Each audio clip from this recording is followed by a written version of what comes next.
ne manque jamais un jour. Et ne perds jamais cette boîte, sinon tout sera perdu. Il lui donna un parchemin contenant des phrases en arabe, puis il le congédia. De retour à Douala, Eric suivit les instructions à la lettre. Cette première nuit, à minuit pile, il éteignit toutes les lumières, alluma une bougie, plaça la boîte devant lui et récita les mots, la gorge serrée, le cœur battant à tout rompre. Rien. Il resta assis là quelques minutes, puis soudain, un souffle glacial parcourut la pièce. Un bruit sec. Il rouvrit les yeux. Devant lui, 5 liasses de billets de banque, neufs, parfumés, authentiques. 5 millions de francs CFA. Eric n'en revenait pas. Il toucha l'argent, le jeta au sol, le reprit.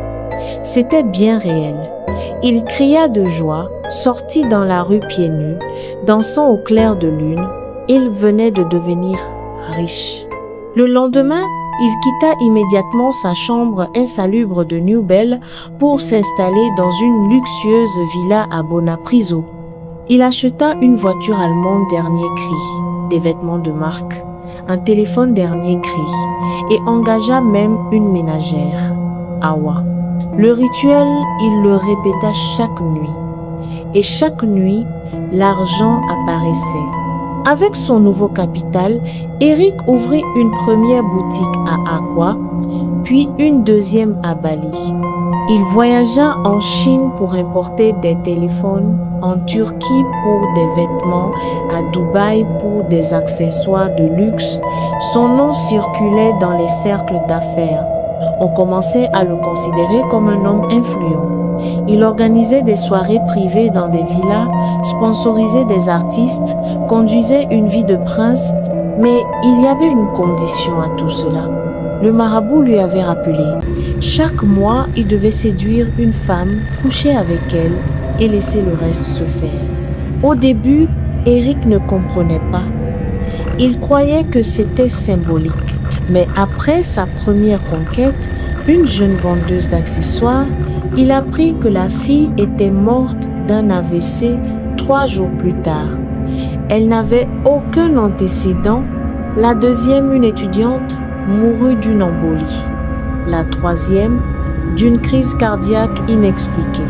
À chaque fois, Eric recevait un nouveau pactole dans sa boîte. Il comprit, horrifié, que ces femmes étaient le prix de sa richesse. Mais il était déjà trop tard pour reculer. Les nuits d'Eric devinrent hantées. Il entendait des pas dans les couloirs de sa villa. Il voyait des ombres passer dans les miroirs, des murmures, des pleurs. Il avait peur du noir. Il laissait toutes les lumières allumées. Il ne dormait plus sans somnifère. Il savait qu'il était prisonnier. Mais tant que la boîte était là, tant que l'argent continuait à apparaître, il se disait qu'il tiendrait encore un peu, jusqu'au jour où Awa, sa ménagère, jeta la boîte. La villa de Bonapriso, jadis témoin de faste et d'excès, était désormais enveloppée d'un silence pesant. Eric, affalé sur un fauteuil en cuir, observait le plafond comme un homme traqué par ses propres démons. Cela faisait 3 jours que la boîte avait disparu. 3 nuits qu'il n'avait pas dormi. 3 soirs de suite que minuit arrivait sans miracle. Il avait fouillé toute la maison, retourné chaque tiroir, chaque recoin. Il avait même fait venir un médium en vain. La boîte était introuvable